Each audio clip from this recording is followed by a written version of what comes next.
Hello dear guys, you are welcome to my YouTube channel Rashid Anjum sir. कैसे हो, क्या हाल चाल? पढ़ाई लिखाई तगड़ा वाला चल रहा है? रिवीजन हो रही है कि नहीं हो रही है? सारी चीज़ें पे फोकस करो यार।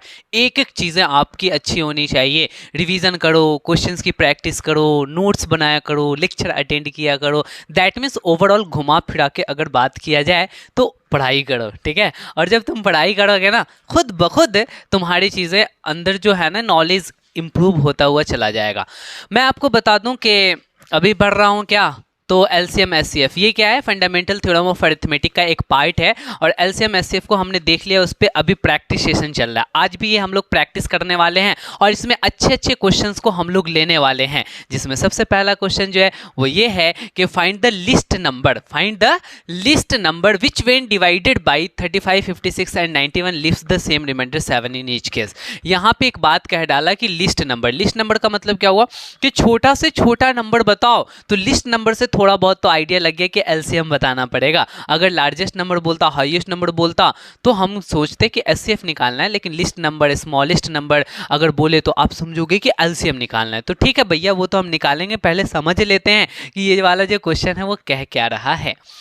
यहाँ पे कह रहे हैं कि छोटा से छोटा ऐसा नंबर बताओ which when divided by 35, 56 and 91, जिसको मैं 35, 56 और 51 से डिवाइड दूं, उस छोटे नंबर को। Leave the same reminder 7 in each case, तो हर एक केस में वो 7 रिमाइंडर छोड़ता हुआ चला जाएगा। देखो, लास्ट वाले लेक्चर में जो मैंने लास्ट क्वेश्चन बताया था उसमें एग्जैक्टली इनसे डिफरेंट चीजें थे, ये बातें नहीं थी। वहां लिस्ट नंबर नहीं था, वहां हाईएस्ट नंबर बोल रहा था, यानी कि लार्जेस्ट नंबर बोल रहा था कि लार्जेस्ट नंबर बताओ, ऐसा लार्जेस्ट नंबर बताओ जिस से मैं उसमें डिवाइड दूं जो गिवन नंबर्स थे। लेकिन यहां पे क्या है कि आप छोटा छोटा नंबर बताओ जिसमें मैं इससे डिवाइड दूं। तो पहले यहां पे आप समझ लो, लास्ट वाला लेक्चर देखे होगे, देन ये वाली क्वेश्चन तुमको अच्छे से समझ में आएगी। तो एक बात देखो, होंगे तो बहुत सारे ऐसे नंबर्स जिसमें मैं इससे तीनों से एक साथ डिवाइड दे रहा होऊंगा, तो वो एग्जैक्टली कट भी जा रहा होगा और रिमाइंडर 7 भी आ रहा होगा। लेकिन उसमें से सबसे छोटा नंबर मेरे को बताना है। तो एक बात बताना कि कोई भी नंबर अपने एलसीएम से, यानी कि जो भी नंबर्स को मिलाकर करके हम एलसीएम निकालते हैं, वो एलसीएम उन सभी नंबर से कट रहे होते हैं। ये बात आपको पता है क्या? जैसे कि हमने ले लिया बेटा 4 और 6 ले लिया, इसका अगर तुम एलसीएम निकालते हो तो कितना आता है बेटा? 12 आता है। तो ये 12 4 से भी एग्जैक्टली कट जाएगा और 6 से भी एग्जैक्टली कट जाएगा। बोलो बोलो, समझ में आ रहा है क्या? तो ये 4 से भी कटेगा, 6 से भी कटेगा, यानी कि अभी रिमाइंडर एलसीएम जो होता है उसमें अगर उस नंबर से डिवाइड देते हैं तो रिमाइंडर कितना आता है बेटा? तो रिमाइंडर कहोगे 0 आता है। अब हमें रिमाइंडर 2 बचाना है हर एक केस में, तो हम क्या करेंगे? एलसीएम में 2 जोड़ देंगे तो एग्जैक्टली 14 आ जाएगा। अब इस 14 में 4 से भी डिवाइड दो तो आपको 2 रिमाइंडर बचेंगे, और 6 से भी डिवाइड दो बेटा तो 2 रिमाइंडर बचेंगे। देख रहे हो बात? समझ रहा है विनोद? आ रहा है समझ में कैसे हो रहा है? हाँ एग्जैक्टली विनोद भैया, समझ लीजिए कैसे कहानी होता है। तो हम लोग क्या करेंगे ना, इन तीनों का एलसीएम निकालेंगे और एलसीएम निकाल कर करके हम उसमें कितना ऐड कर देंगे? 7 ऐड कर देंगे, क्योंकि एलसीएम जो निकलेगा वो तो कंप्लीटली डिविजिबल होगा, लेकिन हमें 7 रिमाइंडर बचाना है तो हम 7 ऐड कर देंगे। तो फाइनली आपको इसका सॉल्यूशन देख बेटा कैसे करना है। आपका जो रिक्वायर्ड नंबर होगा वो क्या हो जाएगा ना, रिक्वायर्ड नंबर इसके एलसीएम प्लस 7 हो जाएंगे। तो पहले आप एलसीएम निकाल लो, किसका किसका एलसीएम निकालोगे?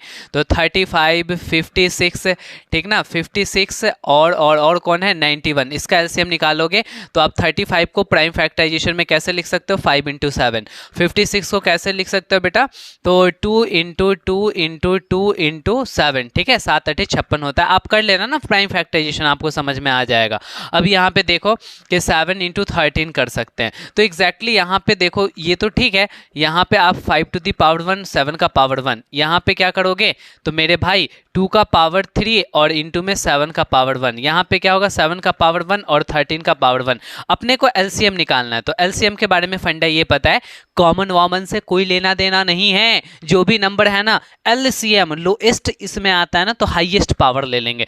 5 देखो, पूरे मोहल्ले में 5 दिख रहा है क्या? एक ही जगह है जिसका पावर 1 है, तो 5 का पावर 1 ले लेंगे। 7 ढूंढो, कहीं पे 7 मिल रहा है? हर जगह 7 है जिसका पावर 1 है, तो चलो भैया 1 हो गया, 7 का पावर 3। 13 ढूंढो, बेटा 5 हो गया, 7 हो गया, 2 भी तो दिख रहा है, तो 2 का क्यूब है, सबसे ज़्यादा पावर तो 2 का क्यूब है, तो क्यूब ले लेंगे। और भी कोई दिख रहा है क्या? कौन सा दिख रहा है? तो 5 हो गया, 7 हो गया, 2 हो गया, 13 हो गया, तो 13 का पावर 1। अब आप क्या करो कि सारे को मल्टीप्लाई कर दो, 5 इंटू 7 इंटू 2 इंटू, नहीं 2 नहीं होगा ना, ये तो आपका 2 का क्यूब 8 हो जाएगा, 8 इंटू 13। बेटा सबको मल्टीप्लाई करोगे कितना आएगा? यहाँ पे आप कर लेना 7 पचे 35 और 35 को 8 से मल्टीप्लाई करोगे, 8 पचे 40, 8 त्रिक 24, 24 अचार 28, ठीक है। अब इसमें आपने कितना से मल्टीप्लाई कर लिया? 13 से मल्टीप्लाई कर लिया, 13 अठे 104, यानी कि 10 कैरी हो गया, 13 दूना 26, 26 10 46 हो गया। और यहाँ पे आप क्या करने वाले हो? 0 लगाने वाले हो, यानी कि 4600 एग्जैक्टली 40 आने वाला है, ठीक है। 46 या 36 आएगा, 13 अठे 104, 10 आएगा, 13 दूना 26, 26 10 36, भाई मेरे यहाँ पे 36 होने वाला है। तो 3640 ये तो आपको केवल और केवल एलसीएम निकल के आया है, बट जो रिक्वायर्ड नंबर होंगे, ऐसा नंबर जिसमें हमें 7 रिमाइंडर चाहिए, तो रिक्वायर्ड नंबर के लिए समझना बेटा, 3640 में अगर 35 से डिवाइड दें तो रिमाइंडर 0, 56 से डिवाइड दूं तो रिमाइंडर 0, 91 से डिवाइड दूं तो रिमाइंडर 0, यानी एलसीएम है तो डिवाइड देंगे तो रिमाइंडर 0 आएगा। बट मुझे रिमाइंडर 7 लाना है, तो हमें क्या करना पड़ेगा कि उस एलसीएम में ऐड कर देना पड़ेगा 7, यानी फाइनली कितना आ जाएगा? 3640 में आप 7 को ऐड कर डालो, यानी कि 3647, ये आपका आंसर हो जाएगा। बोल बच्चा समझ में आया कि नहीं आया? बोलो क्लियर है क्या? तो हाँ, अब तो बात बढ़िया है कि सर ऐसे क्वेश्चंस अगर आएंगे देन हम कॉन्सेप्ट समझ चुके हैं, तो हम यहाँ पे 7 बढ़ा लेंगे और बात बन जाएगी। अच्छा, अगर कहा जाता कि 10 रिमाइंडर आए तो हम 10 ऐड कर लेते, तो आपको क्वेश्चन में बोलेगा कि कैसे कैसे क्या क्या करना है, उसके हिसाब से कर लोगे। तो जल्दी से इसको लिख लो, फिर हम आपको नेक्स्ट क्वेश्चन बताएंगे, जल्दी से छाप लीजिए। चलो इसको सॉल्व करो, ये वाला जो क्वेश्चन है यहाँ पे देखो क्या है, क्या कह रहा है कि find the greatest number of 4 digits which is exactly divisible by 15, 24 and 36, ठीक है। आपको बड़ा से बड़ा 4 डिजिट का नंबर आपको पहले बताना है कौन सा होगा, तो 9999 ये ऐसा नंबर है जो 4 डिजिट का ग्रेटेस्ट नंबर है, ठीक है। 4 टाइम्स मैंने 9 लिख दिया, यानी 4 डिजिट का ग्रेटेस्ट नंबर हो गया। अच्छा, बताना है कि क्या ये सभी के सभी 15, 24 एंड 36 से एग्जैक्टली डिविजिबल हैं, तो आपको ये चेक करना पड़ेगा। अगर नहीं है तो कौन ऐसा सबसे बड़ा 4 डिजिट का नंबर है जो इन तीनों से एग्जैक्टली डिविजिबल होगा। तो ज़रा ये बताना मुझे कि अगर इन तीनों से डिविजिबल होगा तो वो पक्का इसके एलसीएम से भी डिविजिबल होगा। ये बात आपको समझ में आता है क्या? आपको समझना पड़ेगा कि कोई नंबर अगर अलग अलग नंबर से डिविजिबल है तो इसका मतलब कि उसके एलसीएम से भी डिविजिबल है। सपोज दैट, देखना मैं बता रहा हूं, आप यहां पे देख लो बेटा, वही फिर से वही बात ले लेते हैं कि 4 और 6 ले लेते हैं। इसका जो एलसीएम निकालोगे वो एलसीएम एग्जैक्टली कितना आएगा, तो एलसीएम 12 आएगा, ठीक है। अब हमने यहां पे ले लिया बेटा 36। 36 एक ऐसा नंबर है जो 12 से डिविजिबल है, इसका मतलब कि इसके फैक्टर से भी डिविजिबल हो जाएगा। ये बात समझ में आया क्या? मैं क्या बताने की कोशिश कर रहा हूं कि आप क्या 36 4 और 6 से अगर डिविजिबल है तो इसके एलसीएम से भी डिविजिबल है क्या? बिल्कुल डिविजिबल है। तो हम क्या करते हैं ना कि सबसे पहले इन तीनों के डॉन को निकाल लेते हैं। कौन इसका डॉन है? डॉन बोले तो ये तीनों अकेला अकेला नहीं, ये अपना रिप्रेजेंटेटिव भेजेगा एलसीएम को। एलसीएम जा तो चेक कर तो कि 4 डिजिट का सबसे बड़ा कौन सा नंबर है जिसको हम लोग उड़ा सकते हैं। तो एलसीएम कहेगा ठीक है, तुम लोग अकेला अकेला क्यों जाओगे, हम अकेला चेक कर करके आते हैं। अगर हम उड़ा दिए उसे देन तुम लोग तो ऐसे ही उड़ा दोगे यार, क्या टेंशन है। तो वही बात है, आप समझिए, रिलेट कीजिए इन बातों से।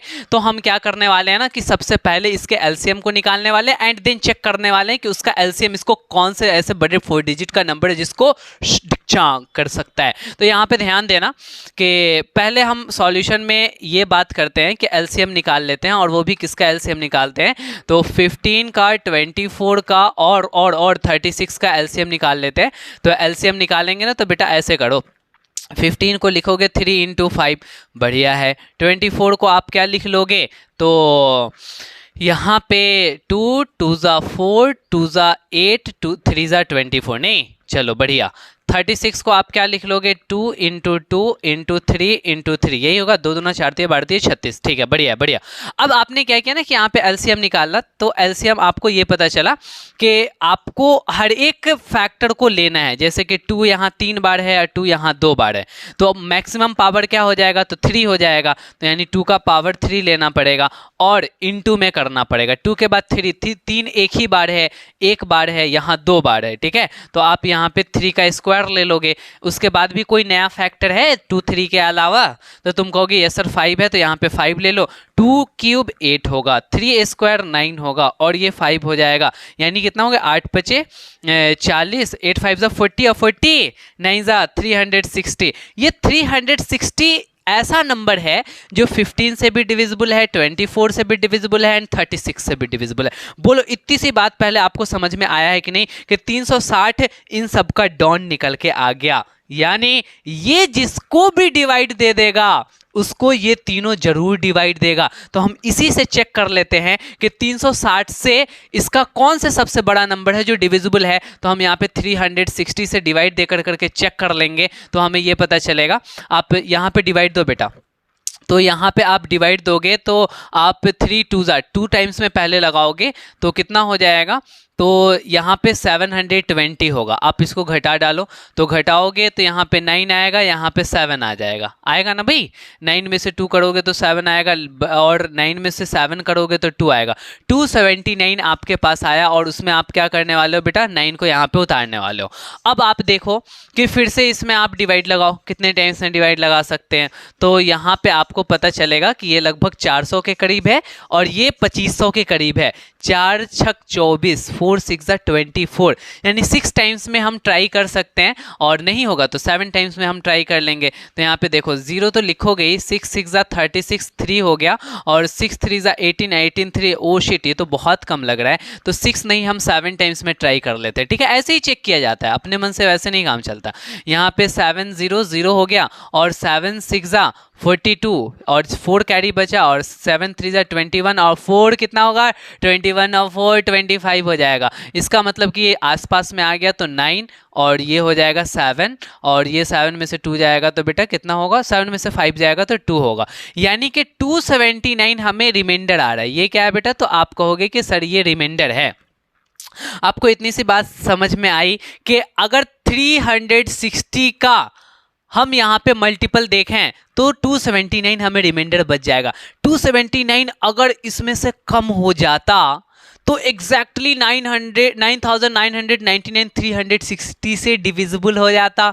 ये बात समझ रहे हो, ये खतरनाक तरीके से 279 इसमें बढ़ गया है। क्यों चले आए यार, हट जाओ ना उसमें से, 360 कंप्लीट डिवाइड दे देगा, रिमाइंडर 0 आ जाएगा। समझ में नहीं आता है क्या, घट जाओ, घट जाओगे तो आंसर आ जाएगा, घटा देते हैं। तो यहाँ पे जो आपको रिक्वायर्ड नंबर है ना बेटा, यहाँ पे रिक्वायर्ड नंबर, तो रिक्वायर्ड नंबर एग्जैक्टली कैसे आएगा, तो आप यहाँ पे ऐसा काम करेंगे कि 360 यहाँ पे देखो आपको क्या करना है ना कि 9999 में से घटा डालना है। क्या घटाना है बेटा, तो 279 को आप जैसे ही आप सब्ट्रैक्ट कर दोगे तो आपको यहाँ पे दिखेगा कि 9 में से 9 गया 0, ये बचा बेटा 9 में से 7 जाएगा तो 2, उसके बाद ये क्या हो गया, तो ये 9 में से 2 जाएगा तो 7 और ये 9 बच जाएगा, यानी कि 9720 एक ऐसा नंबर है जो 360 से कंप्लीटली डिवाइड हो रहा है। इसका मतलब क्या हो गया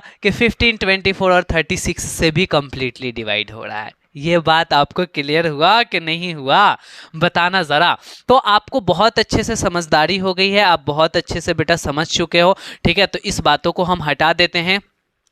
अब रही सवाल कि सर यहाँ पे हमें इसको रफ में करना था क्या, तो एग्जैक्टली आप क्या करते, उसको रफ में कर लेते एंड रफ में कर कर कर कर करके आप यहाँ पे बता देते कि इतने हमें घटाने पड़ेंगे। तो ओवरऑल आपने यहाँ पे देख लिया है बेटा, यहाँ पे इसको हटा दो, ये आपका रफ है, रफ वाला सेगमेंट है। तो क्लियर हो गया कि ऐसे क्वेश्चंस को हमें कैसे करने होते हैं। तो बहुत सारे क्वेश्चंस ऐसे पूछे जाते हैं, अब आपको दिक्कत नहीं होगा। तो जल्दी से इसको लिखिए, फिर हम चलते हैं वही सवाल वही जवाब नेक्स्ट क्वेश्चन की तरफ।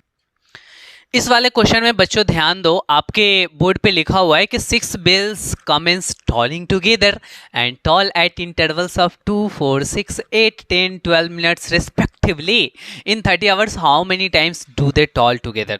कहने का मतलब ये है कि इसको अच्छे से समझोगे तो समझ में आएगा, वरना ऐसे ही रह जाएगा। बच्चे इसके क्वेश्चंस को सॉल्व तो कर लेते हैं, बट उसकी मीनिंग क्या है उसको समझने में उनको दिक्कतें आती, इसीलिए समझ लो। बात ऐसी है कि यहाँ पे 6 घंटियां हैं, आपके स्कूल में भी घंटी बजती होगी ना, टन टन टन, आप क्या करते होगे, पता चल जाता होगा, अच्छा थर्ड बेल लग गई है, अब ये करना है वो करना है। ठीक वैसे ही यहाँ पे 6 बेल्स हैं, ठीक है, और उनके बजने की टाइमिंग अलग अलग है। एक 2 मिनट बाद बज जाता है, दूसरा 4 मिनट बाद बजता है, और तीसरा 6 मिनट पे बजता है, हर एक 6 मिनट पे बजेगा, और चौथा जो है ना हर एक 8 मिनट गुजरेगा तो एक बार बजेगा। उसी तरीके से यहाँ पे अलग अलग टाइम पे बजने वाली घंटियाँ दी हुई हैं, तो ज़रा ध्यान देना कि हर एक 2 मिनट बाद पहली घंटी बजेगी, अच्छा हर एक 4 मिनट बाद दूसरी घंटी बजेगी। तो देखो ये 4-4 मिनट पे बजेगा, तो ये एक बार बजेगा तो बेटा ये 2 बार बज जाएगा, क्योंकि 2-2 मिनट पे इसको बजना है। जब तक ये 4 मिनट कंप्लीट करेगा तो 2-2 मिनट पे 2 बार बज जाएगा। ये बात क्लियर हो रहा है क्या, समझोगे? अच्छा ये देखो बेटा 8 है, ठीक है, तो ये हर एक 8 मिनट पे एक बार बजेगा, लेकिन उतने देर में बताना कि ये 4 मिनट वाला 2 बार बज जाएगा, अच्छा और ये 2 मिनट वाला 4 बार बज जाएगा। तो इन बातों को समझो। अब क्वेश्चन में ये कह रहा है कि 30 घंटे में वो सभी एक साथ कब बजेंगे, कितने बार बजेंगे एक साथ, यानी कोई एक ऐसा टाइम भी होगा जो इन सब के बजने का टाइमिंग मैच कर जाएगा। जैसे कि देखो 8 मिनट बाद ये भी यहाँ देखो, जैसे ही 8 मिनट पुरेगा तो ये भी बजेगा, और ये जो 4 है ना वो एग्जैक्टली क्या होगा ना कि 2 बार कंप्लीट कर करके वो भी 8 मिनट बाद बजेगा, और ये जो 2 मिनट बाद वाला है वो भी 8 मिनट बाद, यानी कि 4 राउंड कंप्लीट कर करके बजेगा। इसका मतलब कि आप देखो 8 मिनट में हर एक घंटियां एक साथ बजेंगी, ये बट इन सब का पता नहीं। तो ओवरऑल क्या है ना 2, 4, 8 का एलसीएम 8 है, यानी कि अगर आप एलसीएम ले लोगे ना तो आपको ये पता चल जाएगा कि एलसीएम एक ऐसा नंबर होता है छोटा से छोटा जो सबसे डिविजिबल होता है। इसका मतलब क्या है ना कि एलसीएम पे सभी घंटियां एक साथ टन बजेंगे, ठीक है। तो आपको यहाँ पे फाइनली क्या करना पड़ेगा, एलसीएम निकाल लेना पड़ेगा। एलसीएम यानी सब एलसीएम, अगर इन सभी का एलसीएम लेते हैं तो क्या करेगा ना, उस एलसीएम को सब नंबर एग्जैक्टली काट देगा, रिमाइंडर 0 आएगा। इसका मतलब कि उस समय पे सभी घंटियां बज रही होंगी। तो आपको क्या करना है, यहाँ पे सॉल्यूशन में एलसीएम ले लेना है। तो आप एलसीएम लोगे किसका, तो 2, 4, 6, 8, 10 और 12 का बेटा आप एलसीएम लोगे, तो 12 तक है ना, तो आप इसका एलसीएम लोगे तो कितना इसका एलसीएम हो जाएगा, एलसीएम कितना होगा, तो यहाँ पे आप लिख लो बेटा 2 को तो आप 2 का पावर 1 लिखोगे, 4 को आप क्या लिखोगे 2 स्क्वायर लिखोगे, और 6 को क्या लिखोगे तो 2 इंटू 3 लिखोगे, और 10 को क्या लिखोगे तो 2 5 10 लिखोगे, और 12 को क्या लिखोगे तो 2 इंटू 2 इंटू 3 लिखोगे। ठीक है, आप ऐसे भी कर सकते हो और लॉन्ग डिवीजन से भी कर सकते थे, दैट डजेंट मैटर, बट आपको बनाना है। ठीक है, जब तक आपकी थ्योरी नहीं लिखी होंगी तब तक लगेगा नहीं कि हाँ इस बच्चे ने सॉल्व किया है। तो हम यहाँ पे ले लेते हैं एलसीएम। तो एलसीएम में हमें 2 चेक करना है। ठीक है, 2 का सबसे ज़्यादा पावर कहाँ पे है, वही वाला आपका यहाँ पे 2 लिखा जाएगा। 2 का पावर 2, 2 का पावर 1, 2 का पावर 1, 2 का पावर 2, यानी कि 2 का पावर 2 लेना पड़ेगा। ठीक है, 3 देखो तो 3 भी है, हाँ 3 का पावर 1, 3 का पावर 1, यानी 3 एक ही बार लेना पड़ेगा। अच्छा, उसके बाद 5, 5 का पावर 1, यानी कि आपका ये एलसीएम हो जाएगा, ये होगा 4 इंटू 3 इंटू 5, यानी कि 4 3 12 5 60, यानी 60 मिनट। 60 मिनट जैसे ही 1 घंटा पूरेगा, ठीक है, तो 1 घंटे में क्या होगा ना कि सभी घंटियां उस वक्त बज रही होंगी। देखो 30 मिनट जैसे ही पूरेगा, ये 2 वाला बेटा कितने बार, नहीं 60 मिनट है ना, तो 60 मिनट में ये 30 बार, यानी कि 13th टाइम जब बज रहे होंगे तो 1 घंटे पूर जाएंगे। बेटा ये वाला बताना, तो यहाँ पे आप कहोगे कि ये 15 बार बज रहा होगा, ये 10 बार बज रहा होगा, यानी कि ये आपका कितने बार हो जाएंगे, तो 10 है ना, तो ये आपके 8 नहीं 7 नहीं, यानी कि आपके कितने 8 नहीं, अच्छा 8 है ना, तो बेटा 8 हमने छोड़ दिया था क्या, लो भैया, हमने 8 छोड़ दिया तो देन एलसीएम कहाँ से अच्छे से निकलेगा? तो ये हो गया आपका गलत। तो आपको यहाँ से पहले अभी उड़ाना पड़ेगा, आपको यहाँ पे 8 भी लेना पड़ेगा। जब तक आप 8 नहीं लोगे तब तक आपकी बात नहीं बनेगी। तो यहाँ पे हम 8 को लिख लेते हैं बेटा, 2 क्यूब लिख लेते हैं, क्योंकि 2 2 जा 4 2 जा 8। अब एलसीएम निकालो, देन जाकर करके सही होगा। अच्छा किया कि मैं वहाँ चेक कर लिया, देन आपकी गलतियाँ पता चल गई। अब हम यहाँ पे क्या करते हैं ना, 2 क्यूब लेंगे, क्योंकि यहाँ पे देख रहे हो एग्जैक्टली एक ज़्यादा है, पावर 3 सबसे ज़्यादा है।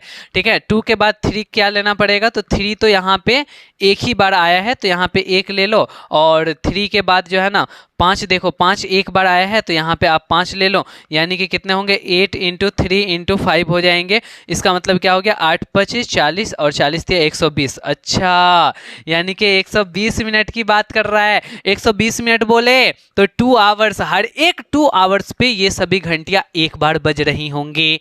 ठीक है, 2 मिनट पे बजने वाले कितने बार बजेंगे जब 2 घंटे कंप्लीट होंगे? तो आप कहोगे कि 1 घंटे में वो 30 बार बजेंगे, तो 2 घंटे में कितनी बार हो जाएंगे? तो 60 बार बजेंगे। ठीक है, उसी तरीके से 4 वाले का भी आप देख लो, सब सब सब कटने वाला है।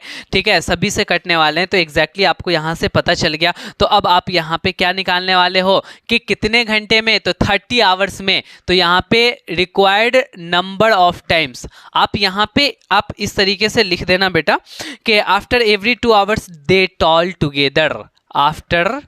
After every 2 hours they toll means बजना। ठीक है, दे टॉल टुगेदर, एक साथ वो बजते हैं। एलसीएम निकालने से हमें पता चला।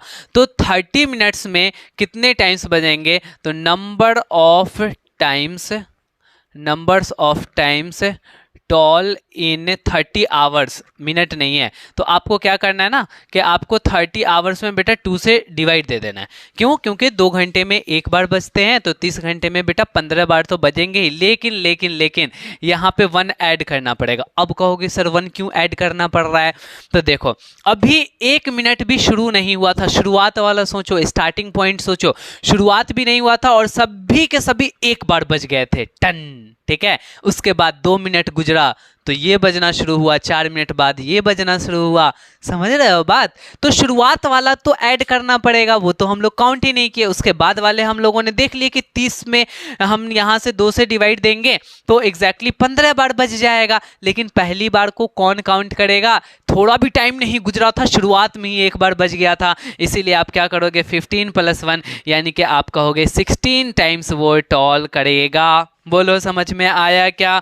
सारी बातें क्लियर हो गई आपकी? तो बहुत बढ़िया, शानदार, जबरदस्त। देखता हूँ और क्वेश्चन आपको मैं करा दूँ क्या? एक क्वेश्चन आप और कर लो, एक क्वेश्चन और कर लो तो आपकी ज़्यादा और क्लियरिटी हो जाएगी। ठीक है, तो इसको लिख लीजिए, फिर हम एक क्वेश्चन आपको और करा देते हैं। चलो बच्चों, बोर्ड पे ध्यान दोगे, आपके क्वेश्चंस दिए हुए हैं कि 3 measuring rods are 64, 80 and 96 centimetre in length. Find the least length of cloth that can be measured an exact number of times using any of the rod. मान लो कि आपके बेटे इतने लंबे कपड़े हैं, ठीक है, ये क्लॉथ है, ठीक है, और अलग अलग मेजरिंग रड है। आप जाते हो मार्केट में तो देखते होगे ना 100 सेंटीमीटर का रड होता है जिससे आपके कपड़ों को मेजर कर करके देता है। लेकिन यहाँ पे 100 सेंटीमीटर वाला नहीं है, यहाँ पे एक 64 वाला है, एक 80 सेंटीमीटर वाला है और एक 96 सेंटीमीटर वाला है। ठीक है, ये अलग अलग लेंथ है। किसका लेंथ है? तो रड का लेंथ है। अब कह रहा है कि सबसे छोटा लेंथ कपड़ों का बताओ। कपड़े तो भाई बहुत लंबे हो जाएंगे ना, तो सबसे छोटा लेंथ बताओ जिस लेंथ को मैं इस वाले रड से नापूं तब भी एग्जैक्ट नंबर में नपा जाए, अगर मैं इससे इस लेंथ वाले रड से अगर मेजर करूं तब भी एग्जैक्ट नंबर में नपा जाए, अगर मैं 96 वाले से करूं तब भी वो एग्जैक्ट नंबर में नापा जाए। नापा जाए मतलब समझ रहे हो कि जैसे कि मैंने 64 वाला लिया बेटा, तो ये 1 बार में, 2 बार में, 3 बार में, 4 बार में, 5 बार में, 6 बार में, 7 बार में। लो भैया, एकदम उसको मैंने मेज़र किया, थोड़ा भी कपड़ा नहीं बचा, ये कंप्लीट एग्जैक्ट टाइम्स में उसको नाप डाला। उसी तरीके से 80 सेंटीमीटर वाले को लिया तो यहाँ से यहाँ तक किया 1 बार, यहाँ से यहाँ 2 बार, यहाँ से यहाँ 3 बार, यहाँ से यहाँ 4 बार, यहाँ से यहाँ 5 बार। यानी ये 80 सेंटीमीटर वाला भी ऐसा उसको नापा कि थोड़ा भी कपड़ा नहीं बचा। ठीक वैसे ही 96 वाला भी नापेगा तो थोड़ा भी कपड़ा ना बचे। एग्जैक्ट टाइम्स में जब आपको मेजर करना है तो आपको यह पता चल गया कि ऐसा नंबर ढूंढना पड़ेगा जिस नंबर को ये तीनों मिल कर करके डिवाइड कर दे तो रिमाइंडर 0 बचे, कपड़ा ना बचना चाहिए, मतलब कि रिमाइंडर 0 आना चाहिए। समझ रहे हो बात? क्लियर हो रही है? तो आप क्या करोगे, वो छोटा से छोटा नंबर एग्जैक्टली इसका एलसीएम हो जाएगा। अगर आप इसका एलसीएम निकाल देते हो तो एलसीएम ही एक ऐसा नंबर होगा जो इससे भी कंप्लीट डिवाइड होगा, इससे भी होगा, इससे भी होगा, यानी हर केस में रिमाइंडर 0 देगा। तो फाइनली हमें क्या करना है ना कि रॉड्स के जो एलसीएम है ना उसी को निकाल डालेंगे and that will be the length of cloth. वो भी कौन सा? तो एकदम छोटा से छोटा सा लेंथ निकल के आ जाएगा। तो चलो हम यहाँ पे सॉल्यूशन कर लेते हैं। तो यहाँ पे हम देख रहे हैं कि एलसीएम निकालते हैं। तो एलसीएम यहाँ पे कितना निकल जाएगा? तो 64, 80 एंड 96। तो पहले आप लिख लो ना कि लिस्ट लेंथ ऑफ क्लॉथ, जो आपका लिस्ट लेंथ लिख लेगा ना, list length of cloth, cloth का जो सबसे छोटा वाला लेंथ निकलेगा वो एग्जैक्टली एलसीएम निकलेगा। किसका एलसीएम निकलेगा? तो 64 का, 80 का और 96 का निकलेगा। तो हम निकाल लेते हैं, क्या टेंशन है भाई, इसको बड़े आसानी से निकाला जा सकता है। आप सबका प्राइम फैक्टराइजेशन कर दो, मज़ा आ जाएगा। 64 है ना, तो यहाँ पे देखो 64 का ऐसे कर सकते हो, यहाँ पे आप करोगे तो 2 से 32, 2 से 16, 2 से 8, 2 से 4, 2 से बेटा 2, 1 2 3 4 5 6, यानी कि 2 टू दी पावर 6 लिख सकते हो, कोई इशू नहीं। 80 को आप क्या कर सकते हो मेरे भाई? तो 240 से यहाँ 2 से 20 टाइम्स, 2 से 10 टाइम्स, 2 से 5 टाइम्स, यानी कि 2 कितनी बार हो गया? 1 2 3 4, यानी कि 2 का पावर 4 और इंटू में क्या हो गया? 5 का पावर 1। अच्छा, उसके बाद 96 है तो 96 को भी कर डालो, यानी कि 48 हो जाएगा। 2 से 24 बार में होगा और यहाँ पे 2 से 12 टाइम्स में हो जाएगा और 2 से 6 टाइम्स में और 2 से 3 टाइम्स में। इसका मतलब हमें ये पता चला 1 2 3 4 5 5 5 हुआ, यानी कि 2 टू दी पावर 5 और इंटू में 3 ले लिया। अब बेटा हमें यहाँ पे एलसीएम निकालना है। तो एलसीएम हम क्या करते हैं कि हाईएस्ट पावर देखते हैं और कॉमन वॉमन से कोई मतलब नहीं होता है। तो हम यहाँ पे क्या करेंगे ना कि 2 2 2, यानी कि 2 का पावर कितना हो जाएगा? तो आप यहाँ पे क्या कर लेना कि 5 4 है 6 है, तो यहाँ पे 6 ले लेना, तो हो गया 2 का पावर 6। और इंटू में क्या करना? 3 का पावर 1 ले लेना और इंटू में क्या करना? 5 का पावर 1 ले लेना। 2 का पावर 6 बेटा 32 होता है और 5 3 15 होता है। अब आप इसको मल्टीप्लाई करो, 15 दूना 30, 3 बचा, 15 तिया 45 और 3 48, यानी कि 480 सेंटीमीटर आपको एग्जैक्टली आ जाएगा। और ये जो 480 सेंटीमीटर आया ना, वो आपका क्या निकल कर करके आया? तो आपका निकल कर करके बेटा आ गया है लेंथ किसका? तो लिस्ट लेंथ निकल कर करके आ गया। लेकिन कहीं पे देख लो गलतियां तो नहीं हुई है ना। 2 4 2 6, 2 का पावर 6, 2 2 4, 4 भी है, 2 2 4 1 5, 2 का पावर 5 इंटू 3, तो ठीक तो हमने किया है। अच्छा, 2 का पावर 6 जो है ना वो 32 नहीं होता है, यहाँ पे 64 होता है भाई मेरे, यहाँ पे 64 कर लेना। तो अब जब इसको इससे मल्टीप्लाई करोगे तो 96 आएगा, यहाँ पे 960 आएगा। वही तो मैं कह रहा हूँ कि कहीं गलती हो रही है। ठीक है, तो अब यहाँ पे हम ये करते हैं ना कि 960 सेंटीमीटर को क्या लिख लेते हैं? तो 100 से अगर डिवाइड दोगे तो मीटर में बदल जाएगा, यानी कि 9 मीटर एंड 60 सेंटीमीटर एग्जैक्टली ये आपका क्या हो जाएगा? आंसर होगा। अगर इतना लेंथ वाले आप कपड़ा लेते हो तो आपको पता है क्या करना पड़ेगा? आप किसी भी रड से मेज़र कर लो, वो परफेक्ट मेज़र कर देगा, थोड़ा सा भी कपड़ा बचने वाला नहीं है, क्योंकि हम जानते हैं कि इन सब का एलसीएम है। अगर एलसीएम में हम डिवाइड देंगे तो रिमाइंडर हर जगह 0 आएगा, यानी कि कपड़े हर जगह 0 बचेंगे। तो ओवरऑल मैंने आपको बहुत सारी चीज़ों को बताया बेटा, और इतनी सारी चीज़ों को जानने के बाद में ठीक है भाई, तो आज की कहानी यहीं तक रखते हैं। अब हम लोगों का ये एलसीएम और एचसीएफ से रिलेटेड जितनी भी सारी टॉपिक्स थे वो सब खत्म हो चुका है। हम लोग मिलते हैं नेक्स्ट लेक्चर में जहाँ पे इरेशनलिटी को पढ़ रहे होंगे। फिलहाल अगर आप हमारे चैनल को सब्सक्राइब नहीं किए तो सब्सक्राइब ज़रूर कर दीजिएगा। Okay bye, good night.